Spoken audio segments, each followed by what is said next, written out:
My name is Lily, and I poured every ounce of my heart into my family for 30 years. It began with a promise, a dream spun in the soft glow of youth. I was 20 when I met George Miller, a charming office worker with a quick smile and eyes that sparkled with ambition. He courted me with sweet words, promising a life of warmth and security. Lily, he'd say, with you by my side, we'll build a home that shines. I believed him, my heart fluttering like a bird set free. We were married in a small ceremony surrounded by neighbors who clapped and cheered, their faces bright with hope for us. I felt like the luckiest woman alive. Soon our home grew. First came David, our eldest son, with chubby cheeks and a laugh that melted my worries. Then Jason, quieter but curious, was constantly tugging at my apron. Eric followed, a boy George said was an orphan, the child of a friend who'd saved his life.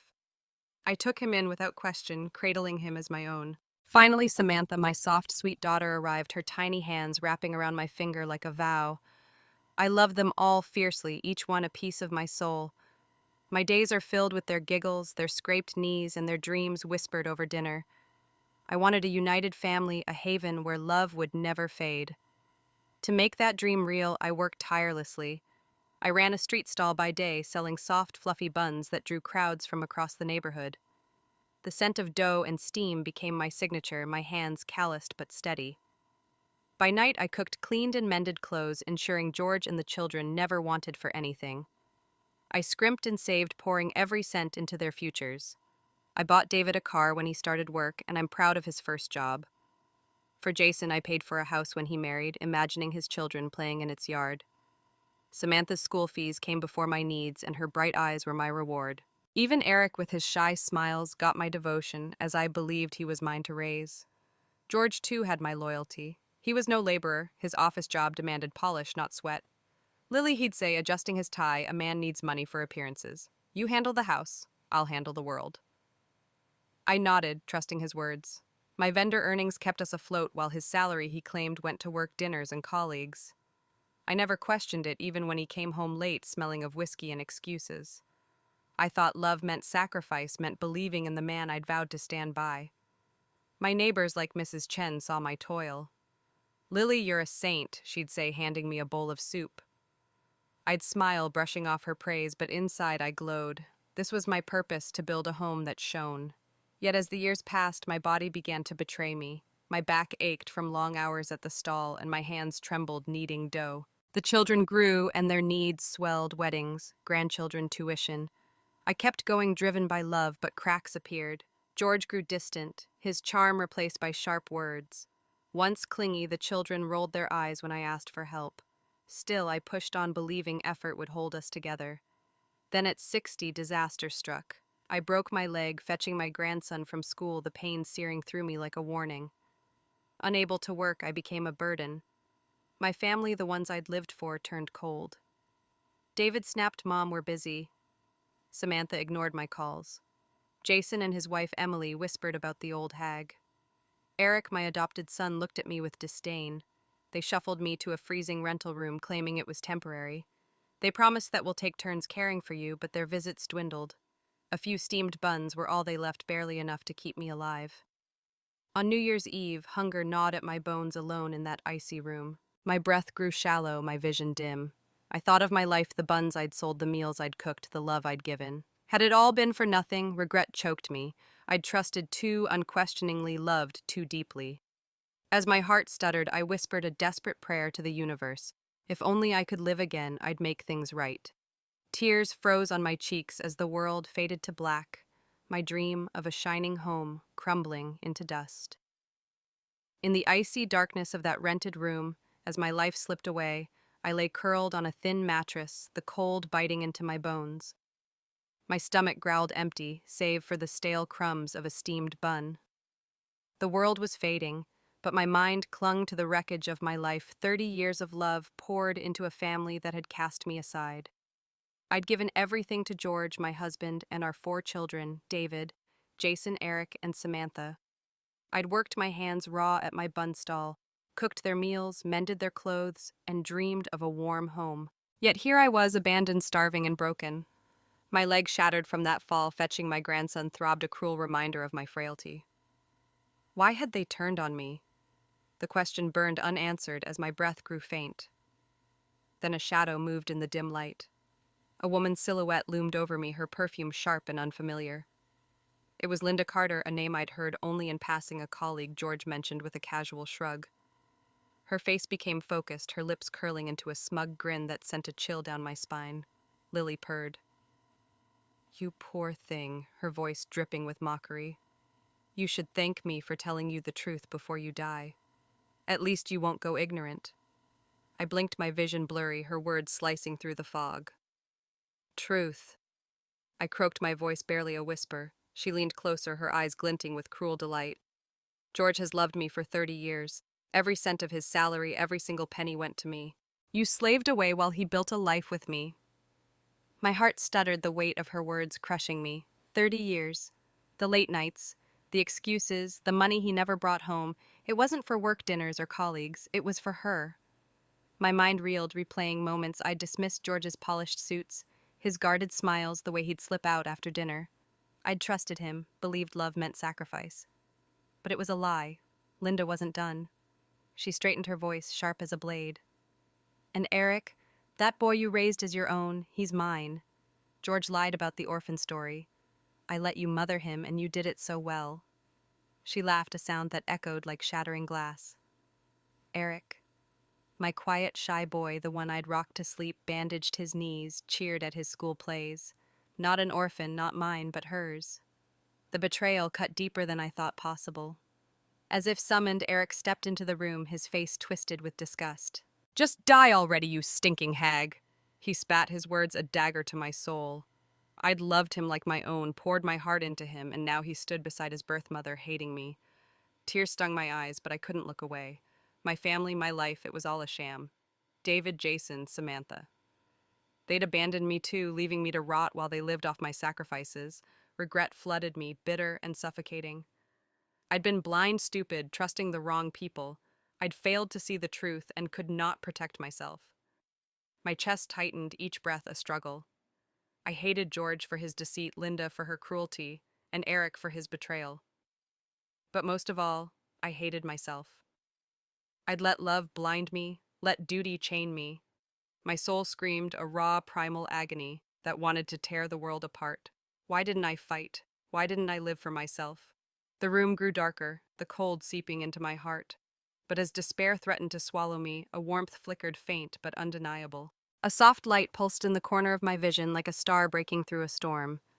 A gentle yet firm voice whispered, "Your prayer has been heard, my prayer." The desperate plea I'd whispered as I lay dying.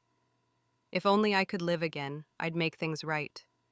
The light grew, wrapping me in its glow, and for a moment, I felt weightless, as if the universe itself was listening. I didn't understand it then, but that light was my salvation, a gift from something greater, a chance to rewrite my fate. My eyes fluttered shut, the pain fading, but my soul burned with a new resolve.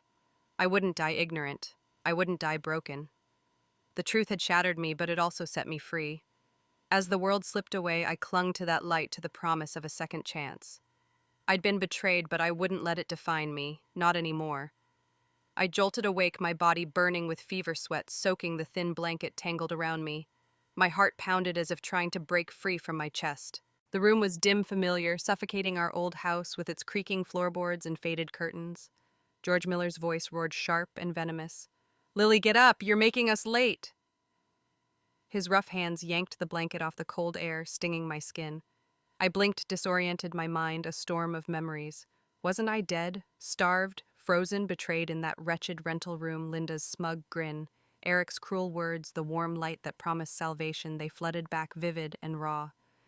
Yet here I was, alive in the body of my 40-year-old self. I clutched the bed frame, steadying myself. The date hit me like a slap, the morning after I'd collapsed from exhaustion preparing for Jason's wedding. In my past life, I'd been a fool. Sick with fever, I'd let George drag me up, guilt gnawing at me for oversleeping. I'd stumbled to the kitchen, cooked breakfast, and collapsed again, my body broken for weeks. All for a family that would discard me. But now the truth burned in my veins. George, my husband of 30 years, had cheated with Linda Carter, funneling his salary to her while I slaved at my bun stall. He'd tricked me into raising her son Eric, claiming he was an orphan. My children, David, Jason, Samantha, had grown spoiled, leeching off my sacrifices, only to shove me aside when I grew old and crippled. Rage surged through me, hot and unrelenting. I saw it all now: George's lies, his polished suits bought with my sweat, his late nights with Linda. I saw David's indifference, Jason's entitlement, Samantha's selfishness, and Eric's betrayal. I'd been blind chained by love, believing my duty was to serve. But Lily was dead. The universe had heard my prayer, granting me this second chance, and I wouldn't waste it. My eyes locked onto George, his face twisted impatiently, expecting me to cower as always. He was no longer the charming man I'd married. He was a parasite, a liar who'd stolen my life. My fingers tightened around the broom beside the bed, its worn handle grounding me. Never again, I vowed. I'll make them pay. I forced myself to sit up, my body weak but my will iron. George loomed over me, his voice dripping with disgust. "What's wrong with you?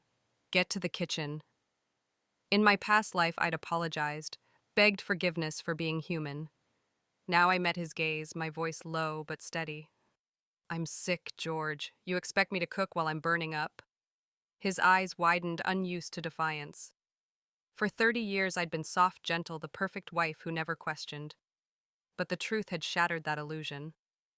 I thought of Linda living comfortably off my labor and Eric calling me a hag as I died. I thought of my children grown fat on my devotion, offering nothing but scorn. The broom felt like an extension of my anger, ready to strike. My mind raced, piecing together this moment from my past. I worked until midnight yesterday, scrubbing floors and washing linens for Jason's wedding to Emily Lou, a woman I'd warned him against. Her family was reckless, her brother a troublemaker, but Jason had accused me of being shallow, marrying her anyway. I'd given in, organized the wedding, and pushed my body past its limits. When fever struck, I'd collapsed only to face George's wrath this morning. In my past life, I'd let guilt drive me to the stove, worsening my illness. But now I saw the cycle: my sacrifices feeding their greed, my love enabling their cruelty. I wouldn't repeat it. This time, I'd fight for myself. A soft knock interrupted my thoughts. Mrs. Chen, my neighbor, peered through the cracked door, her kind eyes filled with concern. "Lily," I heard shouting. "Are you all right?" Her voice was a lifeline, a reminder that not everyone saw me as a servant. In my past life, I'd brushed off her worry, too proud to admit my struggles. Now I managed a weak smile. "I will be Mrs. Chen." She nodded, hesitating, then slipped away, leaving me with George. Her presence steadied me, a spark of hope in this reborn life. I turned back to George, my resolve hardening. The broom was still in my hand, and I held the power to break free with it. This was my moment, my chance to rewrite my fate. No more serving, no more suffering. I was done being their fool. The air in our old bedroom crackled with tension, the faint hum of morning traffic seeping through the cracked window. George Miller towered over me, his face a mask of disgust, his polished shoes gleaming against the worn floorboards. "Lily, move it," he barked, his voice sharp enough to cut. "Can you lie there while the house falls apart?" My fever burned my limbs heavy, but the rage from my reborn soul blazed hotter. In my past life, I'd crumbled under his scorn, dragging my sick body to the kitchen to serve him and the children. I'd believed his anger was my fault, that my worth lay in pleasing him. Now the truth: his 30-year affair with Linda Carter, his lies about Eric, his theft of my labor lit a fire in me that no fever could quench. I gripped the broom beside my bed. Its rough handle was a lifeline to my resolve. George expected the old Lily, soft and spineless, to beg forgiveness. But I wasn't her anymore. The universe had granted me the second chance, and I'd use it to reclaim my life. I forced myself upright, my head spinning, and met his glare. "You dare drag me up when I'm sick?" I said, my voice low but steady. "Am I your servant, George?" His eyes widened, shock replacing his sneer. I'd been his shadow for 30 years, cooking, cleaning, funding his comfortable life while he funneled his salary to Linda.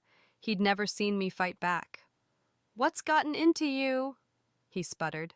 Stepping closer, his hand twitching as if to grab me. The broom felt alive in my hands, an extension of the fury I'd buried for decades. I swung it hard, the bristles slicing through the air. "Get away from me," I shouted. The broom connected with his shoulder, a satisfying thud echoing in the room. George stumbled back, flailing his face, a mix of rage and disbelief. "Lily, you've lost your damn mind," he yelled, dodging as I swung again. "You dare hit me!" I didn't stop. I chased him around the room. each swing fueled by memories of his betrayal, his late nights, his lies, the smug grin of Linda as I lay dying. "I'm hitting you because you deserve it," I roared, a grown man who can't cook his breakfast. "You're pathetic." My body screamed with effort, fever, and weakness threatening to buckle my knees, but I pushed through. I aimed a kick, landing it square in his groin. George gasped, crumpling to the floor, his face red with pain and humiliation. He clutched himself, wheezing, his eyes bloodshot with fury. "You'll regret this, you crazy hag," he choked out, scrambling toward the door. I stood over him, broom raised, my chest heaving. "Run to your doctor, George," I sneered. "Or better yet, run to Linda. She can nurse you." He staggered out, ignoring our eldest son, David's confused shouts from the hallway, and fled, hunched over like a wounded animal. I dropped the broom, my legs trembling, and sank onto the bed. Sweat soaked my nightgown, but a strange calm settled over me. For the first time in 30 years, I'd fought back. The weight of my past life, cooking through fevers, working through pain, swallowing George's insults, lifted slightly. I saw myself clearly, not a servant, but a woman who'd carried a family alone. The realization stung, but it also freed me. I wasn't just fighting George. I was fighting for the life I'd lost, the self I'd buried. The universe had given me this chance, and I'd make it count. A soft knock broke my thoughts. Mrs. Chen. My neighbor stood in the doorway, her weathered face etched with concern. "Lily."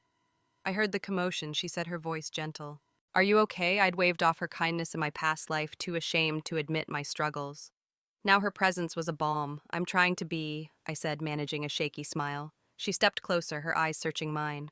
"You're stronger than you know, Lily. Don't let him break you." Her words sank deep, a reminder that I had allies beyond these walls. She squeezed my hand and left, promising to check on me later. I lay back, catching my breath, the broom at my side like a silent vow. George's humiliation was just the beginning. David, Jason, Samantha, and Eric would face me next. I'd loved them too much, blinded by a dream of a family that never existed. But now my eyes were open. I'd make them see I was no longer their doormat. The fever still burned, but so did my purpose. This was my rebirth, and I'd fight for every moment. The bedroom was quiet now, the echo of George's fleeing footsteps replaced by the soft creak of the house settling. My fever pulsed, but the fire of my rebellion burned brighter, stoked by the memory of swinging the broom at him. I lay on the sweat-dampened bed, the broom at my side like a loyal sentinel. For the first time in 30 years, I'd stood up to George Miller, the man who'd bled me dry for his mistress, Linda Carter. But the fight wasn't over. My children, David, Jason, Samantha, and Eric, had grown fat on my sacrifices, only to abandon me in my past life when I broke my leg and could no longer serve them. In this reborn life, I'd make them face the truth: I was no longer their servant.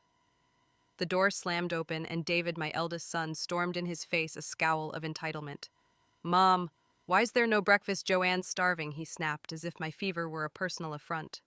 In my past life, David was my pride, my firstborn, with his chubby cheeks and bright laugh. I'd raised him with care, bought him a car, paid for his wedding, and even cared for his children while his lazy wife Joanne lounged.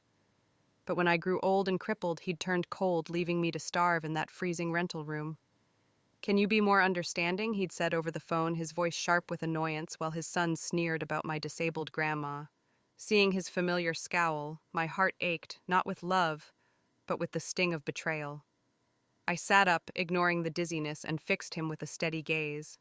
I said, "Cook it yourself, David," my voice calm but unyielding. His jaw dropped, unused to refusal. "What, Mom, you're serious? Joanne's pregnant," he sputtered, as if her condition obligated me. In my past life, I'd have rushed to the kitchen, guilt driving me to please. But now I saw him for what he was, a leech grown spoiled by my endless giving. "You're a grown man," I said. "Feed your wife." The words felt foreign, but they carried a weight that lifted my spirit. I wasn't just defying David, but breaking a cycle I'd fed for decades. Before David could respond, Jason, my second son, pushed past him, his face flushed with irritation. "Mom, why are you just lying there? Did you forget what I told you last night?" His wedding to Emily Lou had been yesterday, a chaotic affair I'd poured my heart into despite my objections. Emily's family was reckless, and her brother was a thief, but Jason had accused me of being shallow and insisting on the marriage. I'd relented, worked myself to exhaustion, and fallen ill. In my past life, Jason's ingratitude grew, his wife turning him against me, until they too abandoned me in my final days. Now his demanding tone sparked a memory of his future scorn, and my resolve hardened. "I'm done serving you, Jason," I said coldly. "You wanted Emily handle your own life." Their stunned silence was deafening. David and Jason exchanged glances as if I'd spoken a foreign language. I'd been their backbone for years, cooking, cleaning, and funding their dreams, while George siphoned his salary to Linda. They'd taken it all, offering nothing but empty promises. In my past life, I'd loved them too much, blinded by a mother's hope, only to die regretting my trust. I saw them clearly, not my babies, but adults who'd chosen selfishness. The pain of that truth cut deep, but it also freed me. I wasn't here to coddle them anymore. The universe had given me this second chance to live for myself, and I'd seize it. A soft voice called from the hallway. "Lily, you need tea." It was Mrs. Chen, my neighbor, peering in with a steaming mug. Her kindness, so often dismissed in my past life, now felt like a lifeline. In those final lonely days, I'd wished for someone like her to care. "Thank you, Mrs. Chen," I said, taking the mug, its warmth soothing my trembling hands. She glanced at David and Jason, her eyes narrowing. "Your boys should help Lily. You're not well." Her words, firm but straightforward, bolstered me. I wasn't alone in this fight. David muttered something and stormed out, Jason trailing behind, their complaints fading down the hall. I sipped the tea, and its heat was grounding me. Samantha and Eric were still out there, their betrayals waiting to surface. Eric, Linda's son, had called me a hag as I died his loyalty to his birth mother, a knife in my heart. My precious daughter, Samantha, would soon chase a deadbeat, cursing me for her choices. But I wasn't ready for them yet. My body ached, my fever relentless, but my soul was alight. I'd faced George and now David and Jason. Each step was a reclaiming of the life I'd lost. The broom lay nearby, a symbol of my defiance. I'd fight for every inch of my freedom, no matter the cost. The house was still the morning light filtering through the tattered curtains, casting long shadows across the bedroom. My fever lingered, a dull ache in my bones, but my heart thrummed with a newfound clarity. I'd driven George out with a broom, face down David and Jason, and now sat in the quiet, the broom leaning against the bed like a badge of defiance. In my past life, I'd have been in the kitchen by now, fever be damned, cooking for a family that took me for granted. I'd raised 4 children, David, Jason, Eric, and Samantha, pouring my love into them, believing it would bind us forever. But their betrayal, revealed as I lay dying, had shattered that illusion. George's affair with Linda Carter, Eric's true parentage, my children's abandonment, they fueled my resolve to break free. A sharp knock jolted me. "Mom, why's the door locked? I'm late, where's breakfast?" Samantha's voice pierced the silence, shrill and demanding. My daughter, my soft, sweet girl, once the light of my world. I'd spoiled her, shielding her from chores, buying her dresses, paying her school fees before my own needs. In my past life, she'd repaid me by eloping with Ryan, a smooth-talking deadbeat, and cursing me as I lay crippled and starving. "Why don't you die?" she'd spat, her eyes cold. Now her familiar whine sparked a memory of that future pain, and my heart twisted, not with love, but with the weight of wasted devotion. I rose, my legs unsteady, and unlatched the door. Samantha stood there, her school bag slung over her shoulder, her face a mask of teenage entitlement. "What's the holdup? I'm starving," she snapped, tossing her hair. In my past life, I'd have apologized, rushed to make her eggs, and sent her off with a smile. But the Lily who'd died alone, mocked by her family, was gone. I met her gaze, my voice firm. "Get lost, Samantha. I'm not your cook." Her eyes widened, her mouth opening in shock. "What, Mom? You can't be serious!" she cried, stomping her foot. "I've got school." I leaned against the doorframe, exhaustion battling my resolve. "You've got hands. Make your food." Her face flushed with anger, that selfish glint I'd seen in my dying moments flashing in her eyes. "You're the worst," she shouted, storming off. The slam of the front door echoed, but I didn't flinch. The pain of her words stung, but it was a familiar ache. I'd loved Samantha too much, blinded by the dream of a perfect daughter, only to watch her choose a life that broke us both. In my past life, she'd run to Ryan, gotten pregnant, and blamed me for her ruin. This time I'd let her go, but not out of weakness, out of strength. The universe had given me this second chance to live for myself, and I wouldn't waste it on those who'd discarded me.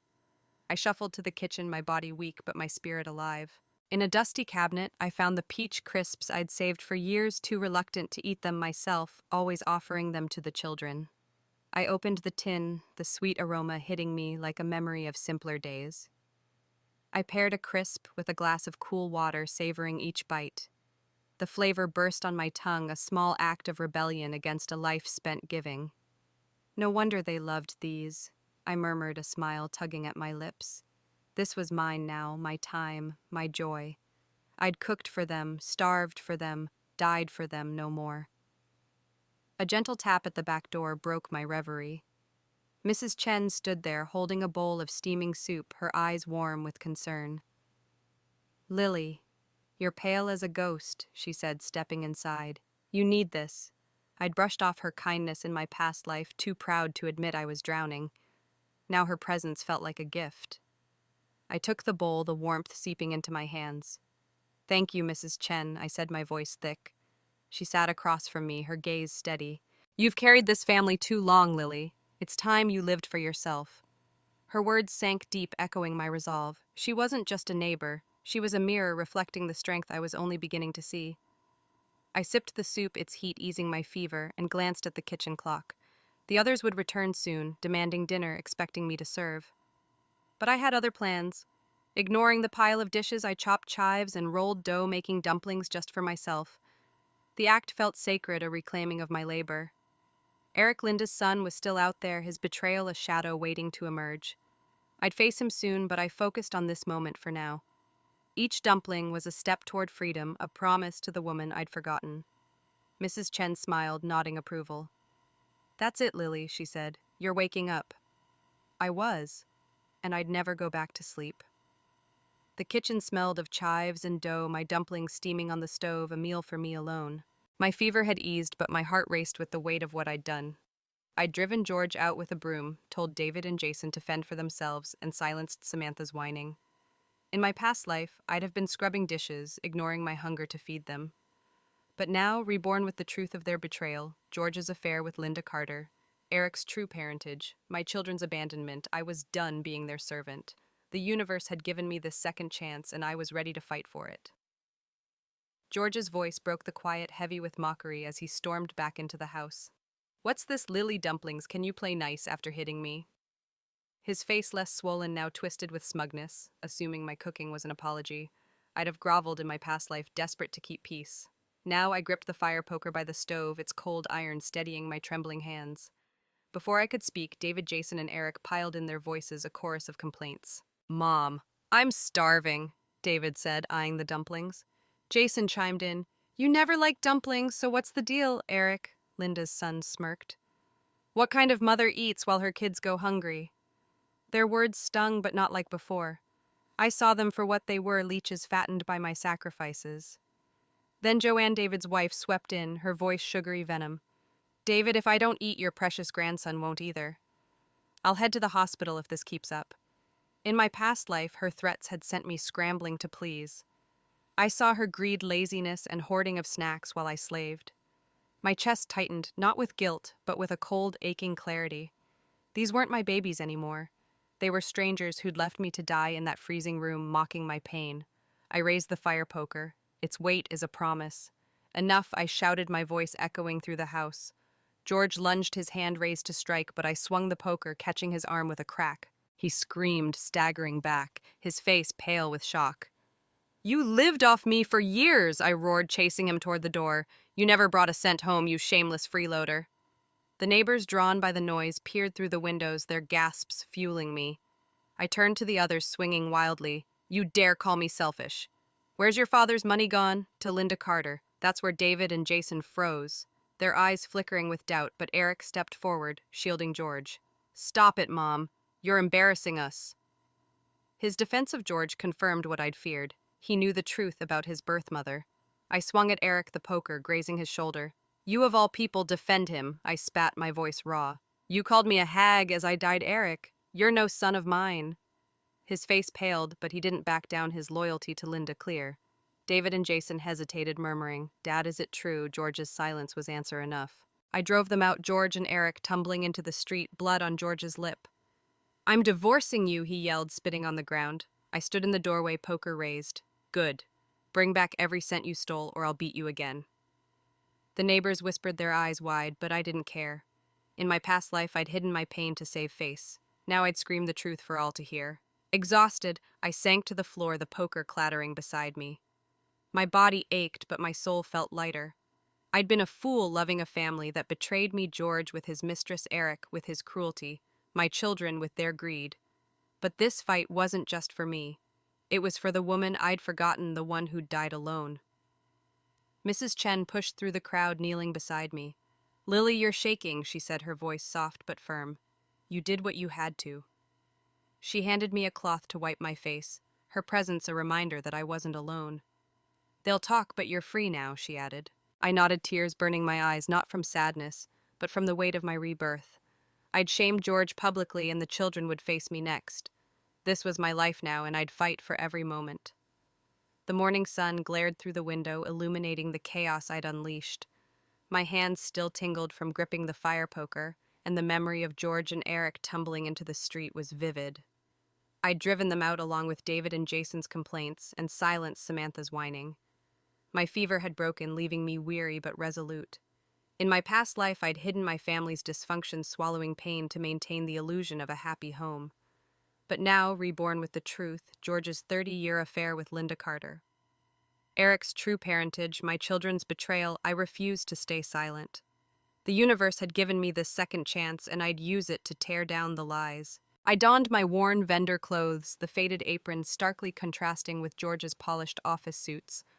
My plan was simple but bold: expose him at his workplace, let the world see his shame. As I walked to his factory, my heart pounded not with fear but with purpose. In my past life, I'd died alone, mocked by Linda and Eric, abandoned by my children. Now I'd make sure George faced the consequences. I forced tears into my eyes, channeling the pain of my dying moments. The factory's bustle greeted me, machines humming, workers chatting. Colleagues recognized me, their smiles fading as they saw my tear-streaked face. "Lily, what's wrong?" one asked, concern in her voice. I waved her off, heading straight for Manager Jin's office. "Mr. Jin, I can't live like this anymore," I sobbed, collapsing onto the floor. The office fell silent, workers gathering at the door. "Please help me, Jin." A stern but fair man rushed to lift me into a chair. "Lily, calm down." "What's happened?" he asked, his brow furrowed. I wiped my tears, my voice trembling but clear. "George has never given me or the kids a cent of his salary. He said it was for work, for appearances, and I believed him. From dawn to dusk, I worked my bun stall to feed our family, but he gave it all to another woman, Linda Carter." The room gasped, whispers rippling through the crowd. Jin's face darkened. "That's a serious accusation, Lily." "Are you sure?" I nodded, my tears genuine now, drawn from decades of betrayal. "He hasn't come home in days. He's with her. I know where she lives." Jin exchanged glances with the workers, his jaw tight. "Take us there," he said. A small group followed me across town to a quiet courtyard, the air thick with tension. I hushed them as we approached, my heart racing. Through the gate, I saw George and Linda lounging in the sun, laughing like lovers. Linda's voice was soft, girlish. "You're not going back to that hag, are you?" George chuckled, his swagger restored. "Why would I? She runs the house and feeds Eric and me while we live off my salary." "It's perfect," Linda pouted, snuggling closer. "But when can Eric call me mom, openly? He's getting married soon, and I can't even attend." My blood boiled, but I stayed calm, letting Jin hear every word. "Eric wasn't my son, he was theirs, raised by me under George's lie." Jin's face turned to stone, and the workers behind us were stunned. "Shameless," one muttered. Jin shoved the gate open, the creak silencing George and Linda. Their faces paled as they saw us. Manager Jin George stammered, scrambling up.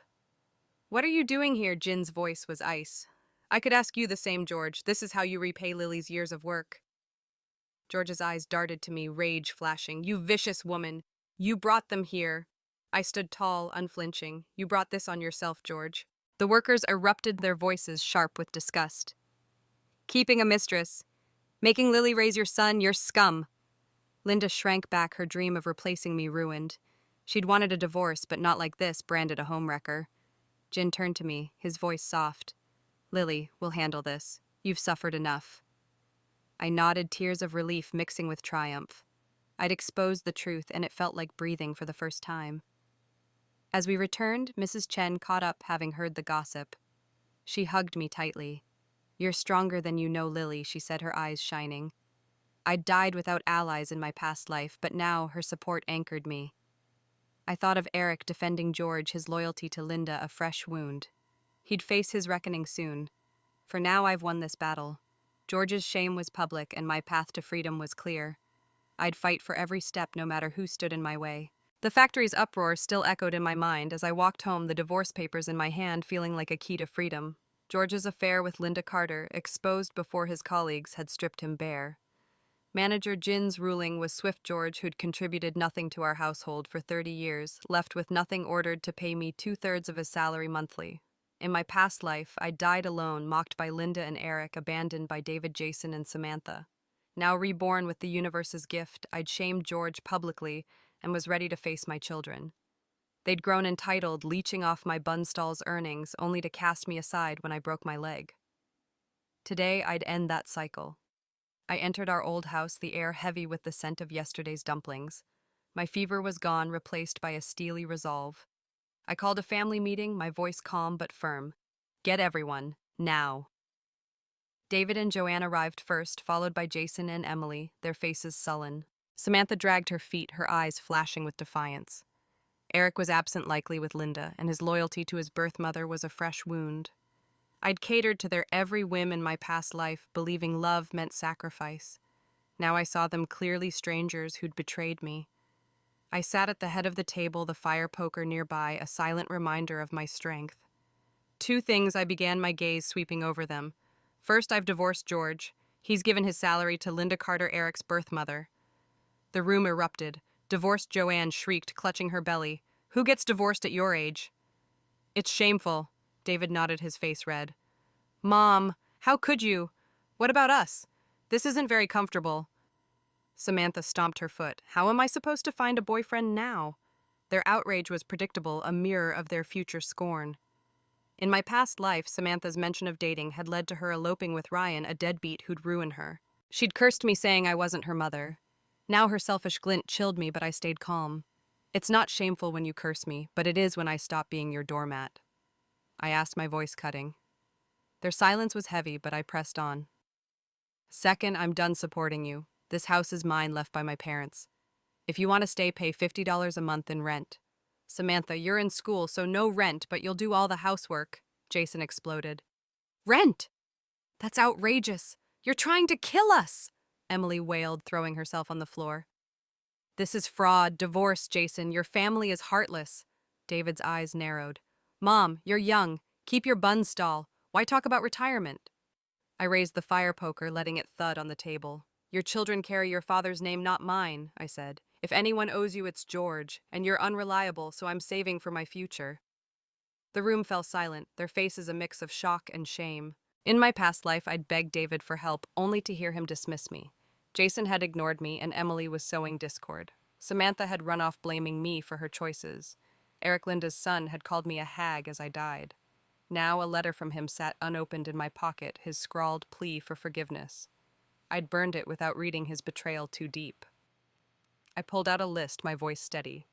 I've paid for your school's cars and houses. I've worked day and night. You've given nothing back. The neighbors, summoned by the commotion, nodded their whispers, turning to murmurs of support. Lily's right, one said. They've leeched off her for too long. Under the neighborhood director's watch, we signed an agreement, no financial ties, rent or leave. David and Jason stormed out, cursing. Samantha glared, muttering about Ryan. I felt no guilt, only relief. I'd loved them unquestioningly, but that love had chained me. Cutting them off hurt, but it was a clean pain, like lancing a wound. Mrs. Chen slipped in, her eyes proud. You did it, Lily, she said, squeezing my shoulder. You're free. Her support, a constant in this reborn life, warmed me. I'd lost my family, but I'd gained myself. Eric's absence lingered, his letter a ghost of his guilt. He'd face his fate, but not today. I'd won this battle, and the war for my life was far from over. The morning sun bathed my old house in a golden glow, but the warmth couldn't touch the cold resolve in my heart. With George gone, divorced and shamed, and my children, David, Jason, and Samantha, bound by an agreement to pay rent or leave, I felt unburdened for the first time in decades. In my past life, I'd slaved at my bun stall, pouring every cent into a family that abandoned me when I broke my leg and starved in a freezing room. Now reborn with the universe's gift, I'd cut those ties. Eric's letter, a feeble plea for forgiveness, lay in ashes, his betrayal as Linda's son too deep to mend. I was done with their greed, ready to build a life for myself. Samantha was the first to crack. Days after our meeting, she packed a bag and ran off with Ryan, the deadbeat from my past life. "You're not my mom!" she screamed, her voice echoing as she fled. In my past life, I'd chased her, begged her to stay, only to clean up her messes, pregnancy, poverty, regret. This time my heart ached, but I let her go. "It's your choice," I whispered to the empty room. The pain was sharp, a mother's love lingering like a bruise, but I knew freedom lay beyond it. I'd given too much, blinded by dreams of a family that never existed.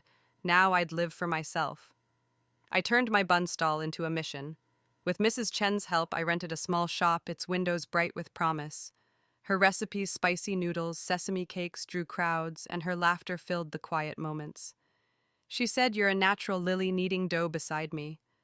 Her constant friendship in this reborn life reminded me I wasn't alone. My shop thrived, the profits piling up. I invested in properties, choosing areas slated for future demolition, a strategy born from my past life's memory of government payouts. Each deal was a brick in the foundation of my new life, built not for others, but for me. I worked tirelessly, not out of duty, but out of joy, my hands steady, my heart light. Months later, as my old courtyard faced demolition, my family returned, their faces dripping with false sweetness. David and Joanne arrived first, bearing roast chicken and meat pies. "Mom, you look younger." David grinned, his eyes on my growing wealth. Joanne beamed. "Eat, Mom, you must be tired of your success." I'd have welcomed them in my past life, desperate for their love. Now I saw their greed, their sudden affection, a ploy for the demolition payout. Jason and Emily followed their daughter in tow. "Call Grandma Mia," Emily cooed, as if I'd forgotten their absence. "She's missed you," I laughed coldly. "First time I've seen her." "Hope I don't scare her." Then George appeared, his nerves staggering. "Half this courtyard's mine," he shouted, demanding compensation. I grabbed the fire poker, its familiar weight grounding me. "Get out!" I roared, swinging wildly. He fled, cursing, his face red with shame. The neighbors watched, whispering support. Mrs. Chen stood by, nodding approval. "They're sharks, Lily," she said. "You owe them nothing." Her words echoed my resolve. I thought of Eric still with Linda, his letter a faint echo of guilt. He'd chosen his path and I'd chosen mine. The demolition money would be mine alone, a reward for my labor, not theirs. I sat in my shop that night, the scent of sesame lingering. The ache for my children lingered too, a ghost of the mother I'd been. In my past life, I'd died believing I'd failed them. I saw the truth, I'd given too much, and they'd taken it all. Letting them go was painful, but it freed me. I looked at Mrs. Chen. Her smile was a beacon in my new world. "You're building something real, Lily," she said. I nodded, my heart swelling. The money shop and properties weren't just wealth, but proof of my worth. I'd fought for this life and kept fighting, for every moment was mine now. The demolition money hit my account, a fortune built on my years of toil at the bun stall. With my shop thriving and my family, David, Jason, Samantha, and George, cut off, I packed a single bag and left the city that had caged me. In my past life, I died starving in a rented room, betrayed by those I'd loved, mocked by Linda Carter and her son Eric. Now reborn with the universe's gift, I'd rejected their greed, chasing George out with a fire poker and forcing my children to fend for themselves. My heart, once heavy with their betrayal, felt light. I was free to live for myself. I chose Yunnan Province as my first stop, its mountains and lakes calling like a promise. Standing on the shores of Erhai Lake, the water shimmering under a boundless sky, I threw my arms wide and screamed, "I'm alive." The wind carried my voice, and for the first time I felt it pure, unshackled joy. In my past life, I'd never left our town, tethered to a family that drained me. Now I wandered ancient villages, tasted spicy noodles with travelers, and shared stories under starry skies. A young woman, May, joined me one evening, her laughter warm. "You're fearless, Lily," she said, toasting me with tea. Like Mrs. Chen's, her friendship reminded me I wasn't alone in this new world. As I traveled, whispers of my old life reached me. Neighbors eager to share filled me in without prompting. George, laid off from the factory after his affair's disgrace, struggled with odd jobs. He and Linda fought constantly, their dream life crumbling. A stroke left him paralyzed, bedridden, and covered in sores. Linda, fed up, abandoned him, leaving Eric to care for his father. Jobless and burdened, Eric had written me again, his letter full of regret. "I was wrong, Lily," it read. "You were my birth mother." I tore it up, unmoved. In my past life, his cruel words, "stinking hag," had pierced me as I died. Now his regret was his own to carry. I'd raised him, loved him, but he'd chosen Linda. He was no son of mine. David, my eldest, scraped by without my support. He and Joanne, once carefree, drowned in chores and debt, and their 2 children were constantly put under strain. As I'd predicted, Joanne ran off with another man, leaving David to raise the kids alone. His temper flared, aging him beyond his years. Samantha, trapped with Ryan, sold vegetables at the market, her pregnant belly heavy, her dreams of love shattered. She tried to divorce him, but with nowhere to go, she stayed cursing her choices. In my past life, I'd begged favors to save her only to be blamed. Now they were strangers, their downfall a distant echo. I felt no pity, only a quiet peace. The universe had balanced the scales. I settled in a coastal city. Its breeze was a balm to my soul. I bought a small house, learned to drive, and joined a travel group whose faces became familiar friends who saw me, not my sacrifices. Mrs. Chen visited, her eyes bright as she toured my home. "You've done it, Lily," she said, hugging me. "You've lived true." Her words sank deep, a mirror to my journey. In my past life, I'd died believing I'd failed my family. I saw the truth, I'd given too much, and they'd taken it all. Letting them go freed me to explore, laugh, and live. Each city I visited, bustling markets, quiet temples, expanded my heart. I wasn't just surviving, I was thriving. My life was a canvas I painted with joy. I thought of Eric tending to George's broken body, his regret a weight he'd carry forever. David's struggles, Samantha's despair, they were their own making. My new friends, travels, and home, they were mine, earned through years of toil and this second chance. As I stood on a cliff overlooking the sea, the waves crashing below, I felt whole. The pain of my past life had faded, replaced by a lightness I'd never known. I was Lily, not a servant or mother to ungrateful children, but a woman free to be herself. The coastal city I'd chosen as my home hummed with life, its salty breeze a daily reminder of my freedom. My small house, filled with photos of Yunnan's lakes and bustling markets, was a testament to my journey. In my past life, I died starving in a rented room, betrayed by George, Linda Carter, and my children David, Jason, Samantha, and Eric. Their greed, George's affair, Eric's cruelty, my children's abandonment, had broken me. But the universe, hearing my dying prayer, granted me a second chance. I'd divorced George, cut ties with my ungrateful family, built a thriving shop, and traveled the world. Now at 88, I lie in a warm bed, my heart light, my life complete. My wealth, grown from savvy real estate investments, was more than I needed.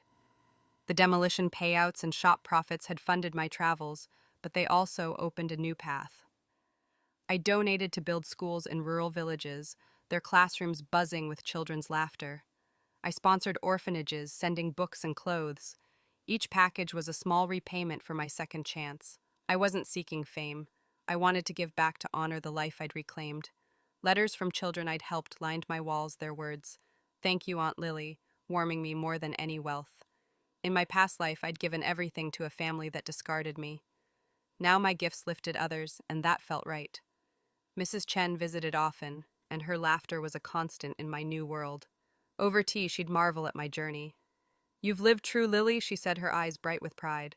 In my past life, I'd brushed off her kindness, too buried in my family's demands. Now her friendship was a cornerstone, a reminder that I'd built a community beyond blood. May, the traveler I'd met in Yunnan, wrote to me, sharing stories of her adventures.